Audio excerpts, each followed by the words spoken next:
కలిగిన దేవుని నామం పేరిట మన వాక్యాలు అనుదినము వింటున్న ప్రతి ఒక్కరికి కూడా వందనాలు చెల్లిస్తున్నాము.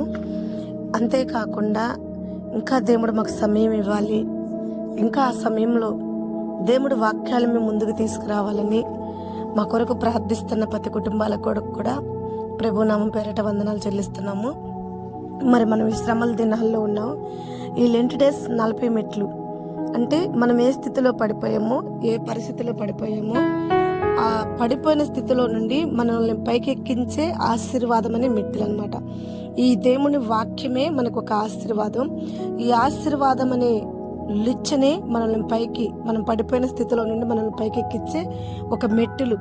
ఒక్కొక్క మెట్టు మనం ఎక్కుతూ వచ్చాము. 1 సాతాన్ని జయించే మెట్టెక్కాం, 2 రక్షింపబడే మెట్టెక్కాం, 3 దేవుడి చిత్తాన్ని తెలుసుకునే మెట్టెక్కాం, 4 మన ఓటాన్ని విజయంగా మార్చుకునే మెట్టెక్కాం, 5 మన శత్రువుల కొరకు కూడా మనం ఉపవాసం ఉండి ప్రార్థన చేసే మెట్టెక్కాం, 6 మనం పోగొట్టుకునేది ఒక వంతు అయితే దేవుడు ఇచ్చేది 2 వంతులనే ప్రార్థన మనం చూసాం, 7 మన శక్తికి మించిన ప్రయాణాలు కూడా మనం ఉపవాస ప్రార్థన ద్వారా చేయొచ్చు అని చూసాం, 8 మన కుటుంబాల రక్షణ కొరకు, మన ప్రజల రక్షణ కొరకు ఉపవాస ప్రార్థన మనం చూసాం, 9 పాడైపోయిన మన పాకారాలు తిరిగి మరలా కట్టుకున్నట్టుకు, అవి స్థిరముగా దేవుడు స్థిరపరచుటకు అవి మెట్టు కూడా మనం చూసాం. తర్వాత 10 మన జాతి కొరకు ఎస్తేరమ్మ ఉపవాసం ఉండి 3 రోజులు తన జాతిని కాపాడుకున్నట్టు మన కుటుంబాల కొరకు కూడా ఈ లెంట్ డేస్లో మనం ఉపవాసం ఉండి మన కుటుంబాల్లో ఉన్న అక్కర్ల అవసరాలు కూడా అవన్నీ కూడా దేవుడే తీర్చాలని ఆయన ఎదుట మనం ఉపవాసం ఉండి ప్రార్థన చేసేది. 11 దానియేలు ప్రార్థన మనం చూసాము. సింహాల భూముల చేతం కూడా జయించే దానియేలు ప్రార్థన అంటే మన శత్రువులు భయంకరమైన గద్దరించే సింహాల వల్లే మనల్ని శోధిస్తుంటారు. వాళ్ళ శోధనలు మనం తట్టుకుని నిలబడాలి అంటే ఈ లెంట్ డేస్ మనం వాడుకోవచ్చు. చక్కగా మనం ఉపవాసం ఉండి ప్రార్థన చేస్తున్నప్పుడు వారు మన చుట్టూ ఉన్నా, వారు మనల్ని ఎన్ని ఇబ్బందులు పెట్టినా, వారు మనల్ని ఎంత భయంకరంగా హింసించాలని చూసినా, వాళ్ళ నోరుని కట్టివేసి మనం వాళ్ళ మధ్య ఉన్నా మనకి ఏ అపాయం రాకుండా కాపాడే దేవుడు వాక్యం, దానియేలు వాక్యం మనం చూసాము. సింహాల భూమిలో దానియేలు ప్రార్థించుకుంటున్నప్పుడు చుట్టూ కమ్మిన సింహాలు ఏం చేయకుండా నోరు మూసుకుని ఆడపడి ఉంటాం మనం చూసాం. ఆ తర్వాత యోవేలు గ్రంథం మనం చూసుకున్నాం.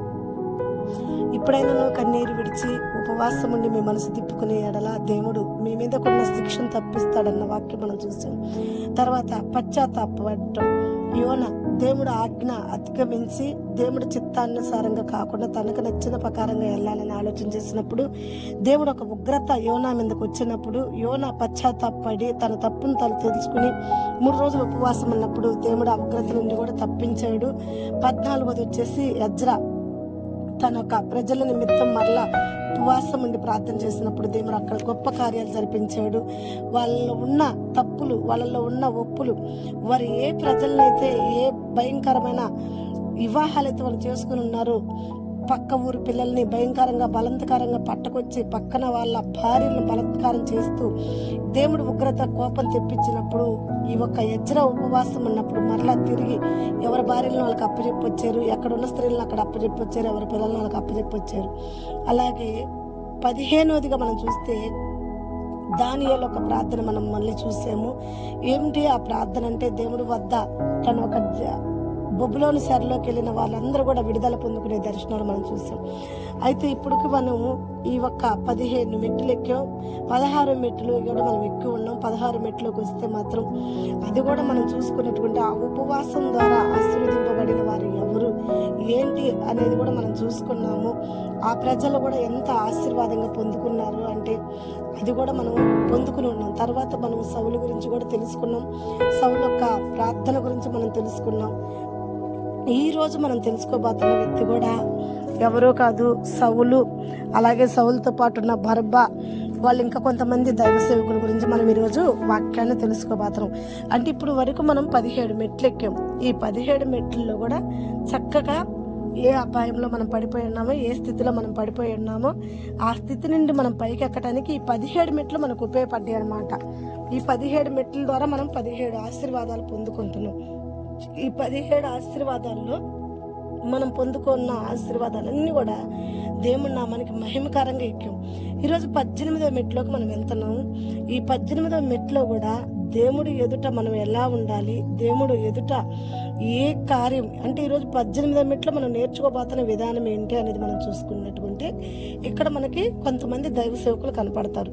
వీళ్ళందరూ ఉపవాసం ఉన్నారని తెలుసు. తర్వాత దైవ సేవకులతో పాటు అక్కడున్న విశ్వాసులు కూడా ఉపవాసం ఉన్నారనేది ఈ వాక్యం సెలవిస్తుంది. మీరు కావాలంటే చదువుకోండి.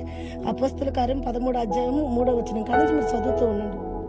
కారణం ఏంటి, ఏ సమయంలో వాళ్ళు ఉపవాసం ఉన్నారు. కొన్నిసార్లు చూడండి, మనం ఒక పనికి ఒకరిని నిర్మించుకుంటున్నప్పుడు, ఒక పని కొరకు ఒకరిని సిద్ధపరచుకుంటున్నప్పుడు, ఆ సిద్ధపాటు కలిగేటప్పుడు 4-5 ఉన్నారనుకో ఆ పనిలో ఎవరిని పెట్టాలన్నది మనకు ఆలోచన రాదు. అయితే ఒక్కొక్కరు ఏంటంటే సొంత నిర్ణయాలు తీసుకుంటుంటారు. వీళ్ళైతే బాగుండు, వీళ్ళైతే బాగుండు, వీళ్ళైతే బాగుండని. అట్లా మనం సొంత నిర్ణయాలు తీసుకోకూడదు అనేది ఈ వాక్యం సెలవిస్తుంది. మనం ఏదన్నా ఒక పని చేయాలనుకున్నా, ఏదన్నా ఒక నిర్ణయం తీసుకోవాలన్నా, ఆ పనిలో ఎవరినన్నా పెట్టాలి, ఆ పనిలో వాళ్ళని ఎవరిని స్థిరపరచాలి అనుకున్నప్పుడు మన సొంత నిర్ణయాలు కదా. ఎందుకంటే మనం పై రూపాలే చూస్తాం, లోపల ఉన్న అంతరంగాలు తెలియదు మనకి. కాబట్టి పై రూపాలు చూసి మనము సెలెక్ట్ చేయకూడదు. ఎవరిని కూడా ఏ పని కొరకు కూడా మనం వాళ్ళని సెలెక్ట్ చేయకూడదు. అయితే మరి ఎలా వాళ్ళని పెట్టుకోవాలి అంటే మన ప్రకారంగా దేవుడు బైబిల్ ఉంది. ఎందుకంటే ప్రతి క్రైస్తవుడు కూడా పని చేస్తున్నా సరే అన్నిలో అయితే వాళ్ళ ఇష్టం, వాళ్ళ యొక్క నిర్ణయాలను బట్టి, వాళ్ళకున్న పూజలను బట్టి, వాళ్ళకున్న దేవుళ్ళని బట్టి వాళ్ళు నిర్ణయాలు తీసుకుంటుంటారు.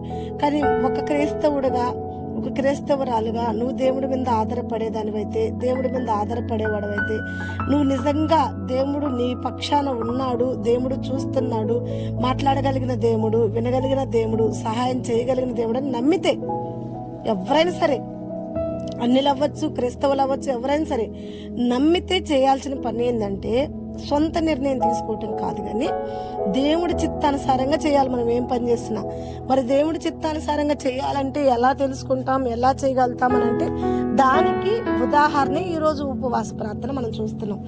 ఎలా చేశారు వీళ్ళందరూ? కొంతమంది దేవుడి పనికి కావాలి, కొంతమంది కొలతగా ఉన్నారు. పనిచేసే వాళ్ళు చాలా కొలతగా ఉన్నారు. కాబట్టి ఆ కొలతగా ఉన్న వాళ్ళలో కొంతమందిని ఎంచుకుని దేవుడి పనికి స్థిరపరచాలని. ఎవరిని ఎంచుకోవాలి? ఒకళ్ళు ఇద్దరు. ఆ ఒకళ్ళిద్దరైనా ఎవరిని ఎంచుకోవాలి? అక్కడ 4-5 ఉన్నారు, 10 మంది ఉన్నారు. ఈ 10 మందిలో ఎవరిని పెట్టుకోవాలి? ఇలా ఆలోచన తెలియక ఇబ్బంది పడుతున్న సమయంలో వాళ్ళకు ఒక ఆలోచన వచ్చింది. అసలు మనం ఎవరిని నిర్ణయించడానికి పని కొరకు, మనం ఎవరిని ఇచ్చేయటానికి పరిశుద్ధాత్మ మన పజ్జన్నాడు. పరిశుద్ధాత్మ నడిపింపులో మనం ఉన్నాము.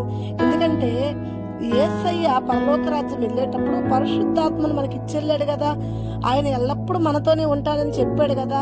అయితే మనము నిర్ణయించుకునే కన్నా, మనం సెలెక్ట్ చేసే కన్నా దేవుడు సెలెక్ట్ చేస్తే ఇంకా బాగుంటుంది, దేవుడు నిర్ణయిస్తే ఇంకా బాగుంటుంది అని చెప్పి వాళ్ళందరూ కూడా ఆ సందర్భంలో ఏం చేశారంటే ఉపవాసం ఉండి ఎవరెవరైతే ఆ పనికి మేము చేస్తామని ముందుకు వచ్చారో ఆ వచ్చిన వాళ్ళందరినీ కూడా ఆ ఒక ఉపవాస ప్రార్థనలో ఉంచి వాళ్ళందరూ ప్రార్థన చేసినప్పుడు పరిశుద్ధాత్మ వాళ్ళల్లో ఎవరి పేర్లైతే చెప్పాడో వాళ్ళనే ఎంచుకున్నారు. దేవుడికి మహిమ కలుగునుగాక. చూడండి, మనుషులు ఎప్పుడైతే దేవుడి మీద ఆధారపడి దేవుడిని నమ్మి ఆ పని మొదలు పెడతారో, దేవుడు మొదలుపెట్టిన పని ఎప్పుడు కూడా దేవుడు ఆపివేసేవాడు కాదు. ఆ పనిలో వాళ్ళకి తోడయుండి వాళ్ళకి కావలసిన సమాధానం ఇచ్చి వాళ్ళని ముందుకు నడిపించేవాడే మన దేవుడు. సమాధానం ఇవ్వకుండా ఉండటానికి మన దేవుడు ఎవరు రాయి కాదు, చెట్టు కాదు, ఆయన జీవం కలిగిన ఆత్మ. కాబట్టి ఆత్మదేవుడు ఎమ్మటిని వాళ్ళ పేర్లతో సహా చెప్పాడు, నేను వీళ్ళని పలానా పేరు గల్లోళ్ళని నేను ఎంచుకుంటున్నా, వాళ్ళు నా పని చేయాలి అని చెప్పినప్పుడు అప్పటి వరకు సేవకులందరూ ఉపవాసం ఉన్నారు.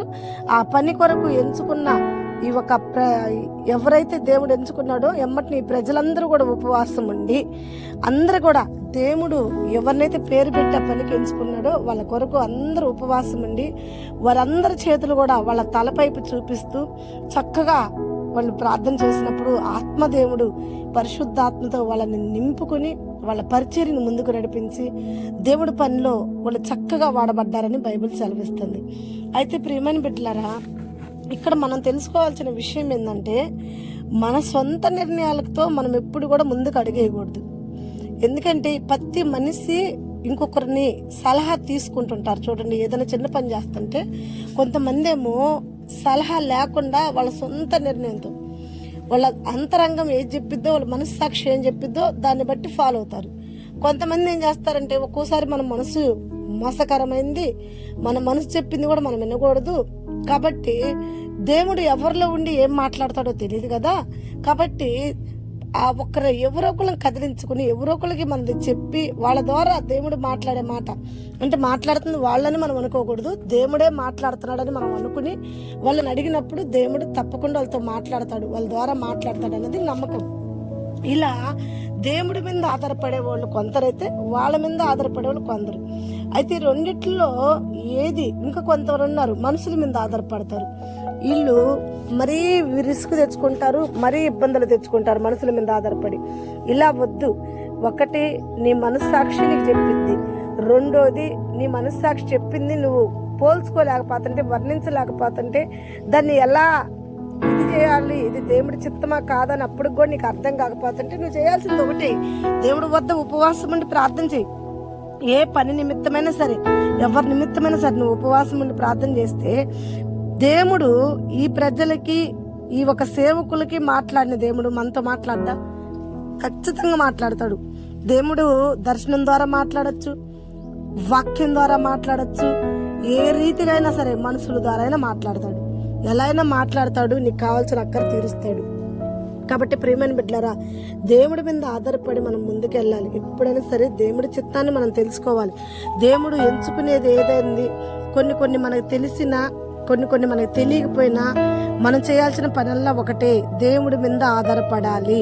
ఈ మెట్టు మనకి చాలా ఉపయోగపడుద్ది. జాగ్రత్త, ఈ 18వ మెట్టు మన జీవితంలో చాలా ఉపయోగపడే మెట్టు. ఈ 365 రోజులు ఈ మెట్టు మనకు చాలా ఉపయోగపడింది. ఎందుకంటే చాలా విషయాల్లో మనం కన్ఫ్యూజ్ అవుతుంటాం, తెలియక ఎటు తిరగా అటెత్తే ఏమవుతుందో ఇటెత్తే ఏమవుతుందో అడుగు, ఈ నిర్ణయం తీసుకుంటే ఏమవుతుందో ఈ నిర్ణయం ఇలా ప్రతి ఒక్కరం కూడా ప్రతిరోజు ప్రతి ఒక్క విషయంలో టెన్షన్ పడుతూనే ఉంటాం. అయితే ఈ వాక్యం నీతో చెప్పే మాట ఏంటంటే, ఇలా నువ్వు టెన్షన్ పడే కన్నా, ఇలా నువ్వు కన్ఫ్యూజ్ అయ్యే కన్నా, ఇలా నువ్వు ఇబ్బంది పడే కన్నా దేవుడి వద్ద ప్రార్థన చేసుకో. దేవుడు నీకు చెప్తాడు, తెలియజేస్తాడు. వాక్యం ద్వారా కానీ, ప్రవచనం ద్వారా, దర్శనం ద్వారా ఎలా అయినా సరే దేవుడు నీ వద్దకు పంపిస్తాడు, నీకు తెలియజేస్తాడు. ఎందుకంటే ఆయనకు నువ్వు మొరపెట్టినప్పుడు నీకు ఆయన ఉత్తరం ఇవ్వాలి కదా. వాక్యం ద్వారా ఇస్తాడు, ఆయన ముఖాముఖిగా దర్శనం ద్వారా మాట్లాడతాడు. అలా దేవుడు చెప్పినప్పుడు ఆ పనిలో నువ్వు ముందుకు అడిగే, ధైర్యంగా ఉండు, భయపడగాక. ఎలాంటి స్థితులైనా సరే, ఎలాంటి పరిస్థితులైనా సరే పరిశుద్ధాత్మ వద్ద నువ్వు ప్రార్థన చేసినప్పుడు దేవుడు నీతో మాట్లాడతాడు. ఉన్నతమైన సహాయకుడిగా దేవుడు నీ మధ్య ఉంటాడు. కాబట్టి ఈ వాక్యం సెలవిచ్చిన మాట ఏంటంటే, దేవుడు నీకు సహకారుడిగా ఉండి నువ్వు దేవుడి మీద ఆధారపడితే దేవుడు ముందుండి ఆయన నిన్ను నడిపిస్తాడు. ఇలా దేవుడి పని ప్రతి ఒక్క దైవ సేవకులు చేశారు, ప్రతి ఒక్క విశ్వాసులు చేశారు. ఈ వాక్యం వింటున్న మనం కూడా చేయాలి. ప్రతి ఒక్కరము కూడా దేవుడి చిత్తానుసారంగా నడిస్తే దీవించబడతాం. ఏ శ్రమల్లో ఉన్నా, ఏ గిరుకులో ఉన్నా, ఏ ఇబ్బందులో ఉన్నా ఒక్కోసారి మన పాదాలు ముందుకు పడవు, ఒక్కోసారి మన అడుగులు వేయలేం. వమ్ము, ముందు చూస్తే నొయ్యి, వెనక చూస్తే గొయ్యి, ఈ పరిస్థితులు ఏంటి, ఈ స్థితిగతులు ఏంటి, మనం ఎలా వెళ్ళాలి, చాలా మందితో మాట్లాడాలి, ఎలా మాట్లాడాలి అని ఇలాంటి మన ఇబ్బందులు పడుతున్నప్పుడు ఉపవాసం ఉండి ప్రార్థన చేసుకో. దేవుడు నీ నోటికి తోడై ఉంటాడు, దేవుడు నీకు సహకారుడుగా ఉంటాడు. ఒకవేళ అనారోగ్యంతో నువ్వు బాధపడుతున్నావా, కుంగిపోతున్నావా, ఆ అనారోగ్యం నిన్ను ఏం చేస్తుందో నేను బాధపడుతున్నావా, ఏం బాధపడద్దు. ఎందుకంటే రోగిని స్వస్థపరచబడి మన దేవుడై ఉన్నాడు. ఆయన రక్తం ద్వారా నీకు స్వస్థత, విడుదల ఉంది. ఆయన గాయాల ద్వారా దేవుడు నిన్ను స్వస్థపరచబోతున్నాడు. ఆయన నిన్ను గాయపరిచి మరలా నీకు గాయాలు కడతాడు. కాబట్టి ఏ రోగంతో ఉన్నా నువ్వు బాధపడద్దు, ఏ అప్పులతో ఉన్నా నువ్వు భయపడద్దు, ఏ శత్రువులతో ఉన్నా నువ్వు బాధపడద్దు. ఎందుకంటే శత్రువులతో యుద్ధం చేసేది నువ్వు కాదు, దేవుడు. నీ శత్రువులందరూ కూడా చూడు, ఏసేపుతో యుద్ధం చేయాలనుకున్నారు వాళ్ళన్నలు, కానీ ఏసేపు వద్దే వచ్చి సాగిలపడేలా దేవుడు చేశాడు. కాబట్టి ప్రియమైన బిడ్డలారా, ఎవరు మన మీదకి యుద్ధానికి వచ్చినా, ఎవరు మన మీదకి సమస్యలకు వచ్చినా భయపడద్దు. అలాంటి పరిస్థితుల్లో ముందుకి వెనక్కి ఏ అడుగు ఎట్టేయాలో, ఏ పరిస్థితులు ఏమవుతాయో అని భయపడుతుంటే దేవుడి వద్ద ప్రార్థన చేసుకో. దేవుడికి బయలుపరుస్తాడు, నువ్వు నడవాల్సిన మార్గాలు తెలియజేస్తున్నాడు.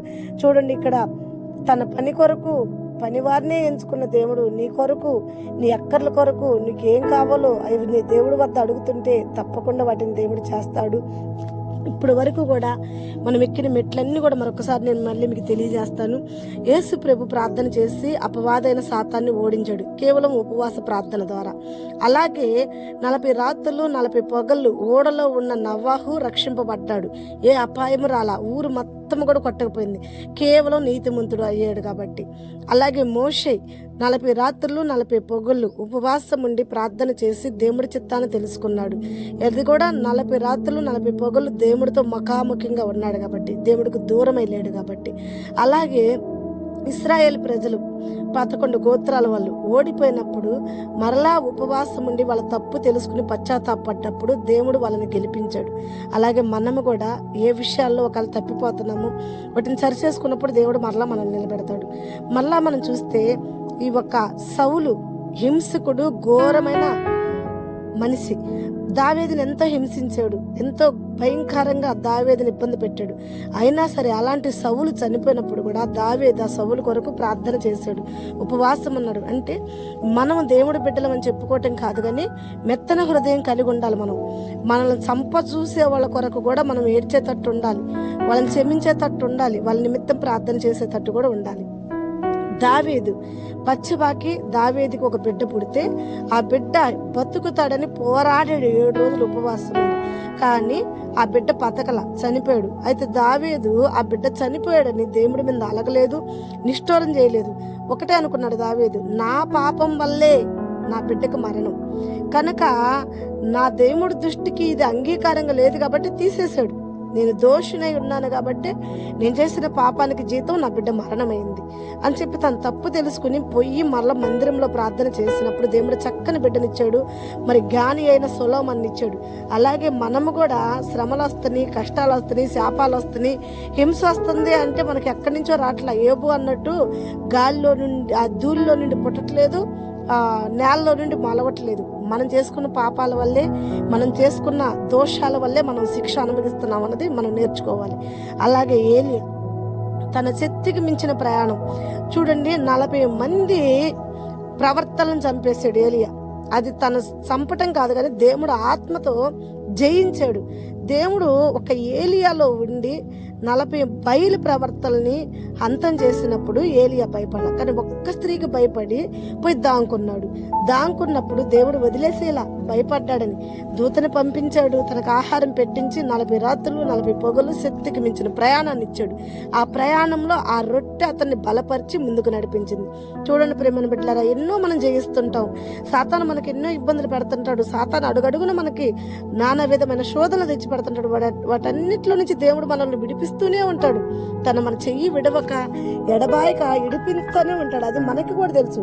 అన్ని తెలిసి కూడా ఒక్కోసారి మనం ఎందుకు మూర్ఖంగా భయపడి, అలాగే శత్రువుల చేతికి భయపడి, శత్రువులు వాగ్దానాలకు భయపడి, శత్రువులు శ్రమలకు భయపడి పోయి దాంకుంటుంటాం. ఇది కరెక్ట్ కాదు. దేవుడు మన పక్షాన ఉన్నప్పుడు దేవుడే యుద్ధం ఆడేవాడు, దేవుడే మనల్ని గెలిపించువాడు. అయితే ఒకటి, దేవుడి దృష్టికి మనం అంగీకారంగా ఉంటేనే, మనం ఆయన దృష్టికి అంగీకారంగా ఉంటే చుట్టుముట్టిన శత్రువులు కానీ, బలమైన శత్రువులు కానీ, ఎలాంటి ఇబ్బందికరంగా నిన్ను పట్టుకుని అంతం చేయాలని చూసినా, నిందలేయాలని చూసినా, నిన్ను అవమానించాలని చూసినా భయపడి దాంకోవద్దు. ఎందుకంటే దేవుడి చేతిలో నువ్వు ఉన్నావు. దేవుడే తీర్పు తీరుస్తాడు, దేవుడే న్యాయం తీరుస్తాడు. కాబట్టి మనం దేవుడు ఇచ్చిన ప్రయాణంలో బలంగా ఉండాలి.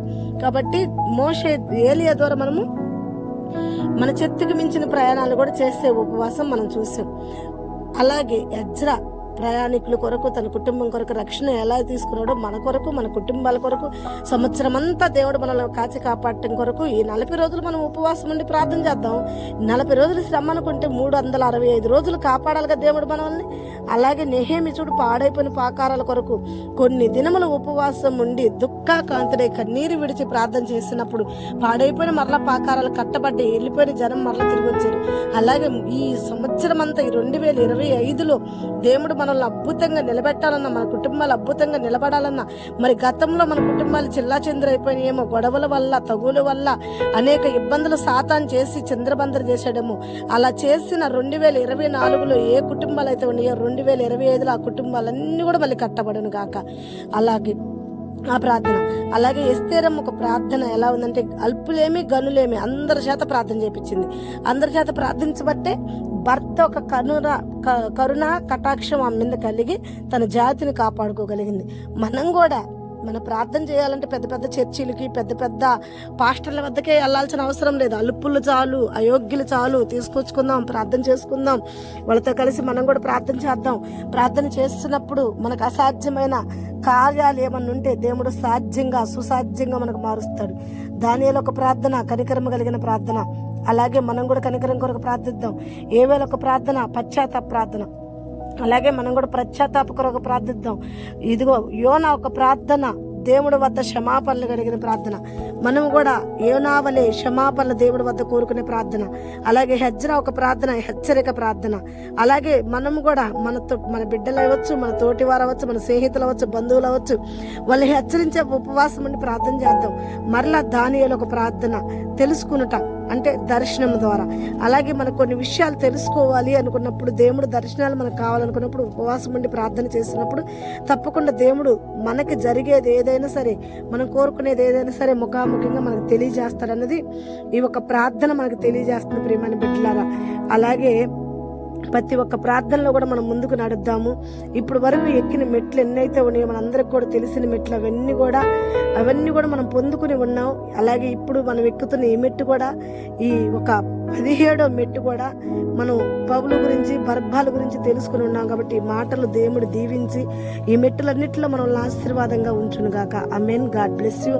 దేవుడు సమృద్ధితో సహాయకుడయ్యి మనకు మరుగైన విషయాలన్నీ తెలియజేస్తుంది గాక. ఆమేన్.